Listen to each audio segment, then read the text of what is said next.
Praise Lord everyone. Good morning. Today Jesus or me fellowship word of God. எபிரேயர் 11 அதிகாரம் 6 வசனம்.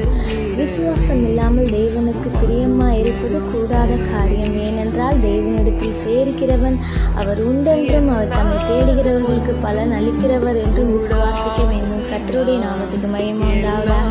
இந்த காலை வேளையில் இந்த சத்தத்தை கேட்டுக்கொண்டிருக்க தேவன பிள்ளைகளே, நம்ம எப்படி இருக்கணுமா? விசுவாசம் இல்லாமர்களாக இருக்க வேண்டும். முதலாவதாக தேவனுடைய ராஜ்யத்தையும் அவர் நீதியும் நம்ம விசுவாசிக்க வேண்டும். அவர் செய்வார். அவர் வாக்கு தத்துவம் கொடுத்தா நிச்சயமாகவே நம்முடைய வாழ்க்கையில் ஒரு பெரிய அற்புதத்தை செய்வாருன்னு சொல்லிட்டு நம்ம விசுவாசிக்க வேண்டும். ஏன்னா விசுவாசம் இல்லாமல் தேவனிடத்தில் பிரவேசிப்பது கூடாத காரியம் வேதம் சொல்கிறது. முதலாவது விசுவாசம் நம்ம இடத்துல காணப்படணும். விசுவாசிப்பது என்பது நம்பப்படுகிறவர்களின் உறுதியும் காணப்படாதவர்களையும் நம்பிக்கையுமா இருக்கிறது. நம்மளுக்கு இடத்துல அந்த உறுதியும் நம்பிக்கையும் இருக்குதான்னு ஆண்டவர் நம்மளே சோதித்து நாளில் பார்க்க வேண்டும். கர்த்தர் இந்த நாளிலும் நமக்கு பெரிய அற்புதத்தை செய்யணும்னா, பலன் அளிக்கணும்னா முதலாவதாக நம்ம விசுவாசிக்க வேண்டும். விசுவாசத்துக்கு பாத்திரவர்களாக இருக்க வேண்டும்.